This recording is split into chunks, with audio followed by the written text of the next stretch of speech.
In the scriptural justice system, the highest of the high, the Most High, Yah, is the judge and jury, and the seed of Israel are his children. These are their stories.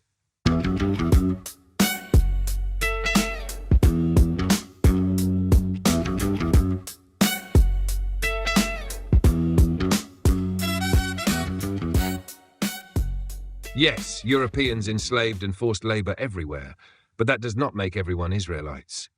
This is the part people forget. European colonial brutality was global. They enslaved or forced labor on Africans, Native Americans, Indians, Asia, Southeast Asians, Pacific Islanders, Middle Easterners, Chinese laborers, Aboriginal Australians. But none of those groups experienced transatlantic chattel slavery, name erasure, language erasure, nationwide captivity by ships, being scattered to all nations, total heritage wipeout, loss of homeland identity, becoming bywords and proverbs worldwide, stripped of lineage, history, and tribal memory, replacing their names with the names of oppressors, prophetic curses lasting generation after generation. That level of destruction was only done to one people: the scattered black descendants of the slave trade, the children of Israel. Number 2, if Native Americans or Mexicans were Israelites because they experienced slavery, then we must say Indians in India equals Israelites, Chinese equals Israelites, Southeast Asians Israelites, Aboriginal Australians equals Israelites, Middle Eastern Arabs Israelites, Pacific Islanders equals Israelites, Africans under European colonization Israelites, every country Europe touched Israelites, which is obviously false. Because if general oppression equals Israel, then everybody would be Israel, which makes prophecy meaningless, which is why that argument collapses instantly.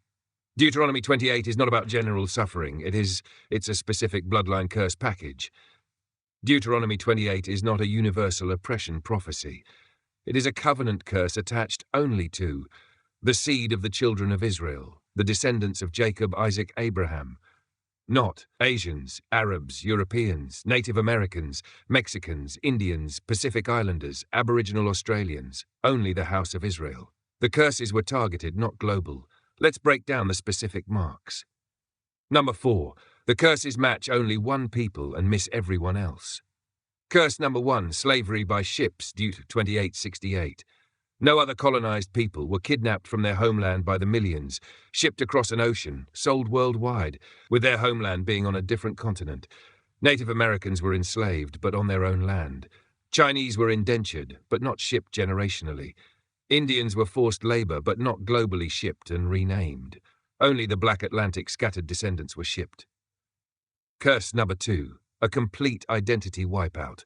Names erased, tribal identities erased, languages erased, homeland erased, family erased, history erased. Native Americans still know their tribes, know their ancestors, know their languages, know their cultures, know their land. Mexicans know their indigenous roots, know their homeland, know their languages, know their civilizations. Indians know their caste groups, tribes, languages, know their homeland. Chinese know their 4,000-year lineage. But the children of Israel? We lost everything. That only matches Deuteronomy 28. Curse 3. Scattered into all nations. Not some nations, not nearby nations, not regional. All nations. Native Americans stayed primarily in the Americas. Mexicans stayed in Mexico. Indians stayed in India. Chinese stayed in China. Arabs stayed in the Middle East. But black people? We are in every nation on earth, literally.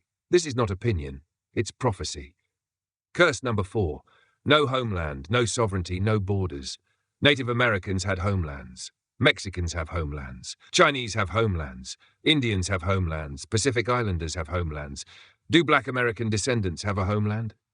No. We are the only major people on the planet with no original homeland identity, no tribal names, no ancestral language, no inherited borders, no true sovereignty, no ancient nation to return to. This is Deut. 28:64-65. Curse number 5. A byword and proverb worldwide. Black people are the only group universally mocked with racial slurs, stereotypes, inferiority labels, cartoon depictions, systemic oppression everywhere. Not because of behavior, because of prophetic identity. Native Americans are not global bywords. Mexicans are not global bywords. Chinese are not global bywords. Indians are not global bywords. Only the children of Israel. Number 5. Why slavery by itself does not make a group Israel. Slavery is not the identifier. Slavery curses, prophecy, plus lineage signs equals the identifier. Here's why the argument fails. If oppression equals Israelite identity, then the whole world would be Israel. But the Most High said the curses were, for a sign and a wonder upon your seed forever. 46. Not upon the oppressed, not upon colonized people, not upon everyone who suffered. Not upon people with forced labor history. Only the seed, the actual bloodline of Israel. Number 6. Final bottom line explanation. Use this to shut down chart defenders. If Native Americans were Israelites because they were enslaved, then every enslaved or colonized people must be Israelites. That includes Indians, Chinese, Arabs, Pacific Islanders, Aboriginal Australians, Southeast Asians, Africans colonized under Europe, Middle Eastern peoples under British-French mandates. But that is nonsense. Because Deuteronomy 28 is not describing general oppression, it is describing a targeted genetic ancestral curse on one people. The only group that matches: slavery by ships, name erasure, language erasure, heritage destruction, scattered worldwide bywords and proverbs, homelessness, no sovereignty, enemy nations ruling over them, forgetting their identity, no rest day or night, terror, fear, and generational trauma, global oppression in every nation. Is the descendants of the Black Atlantic slave trade, the children of Israel? Not Native Americans, not Mexicans, not any other colonized nation. I'm just flying high on my horse. I live by peace while you incite wars. I just mind my business, I just mind my business. While you just in your feelings, you just in your feelings.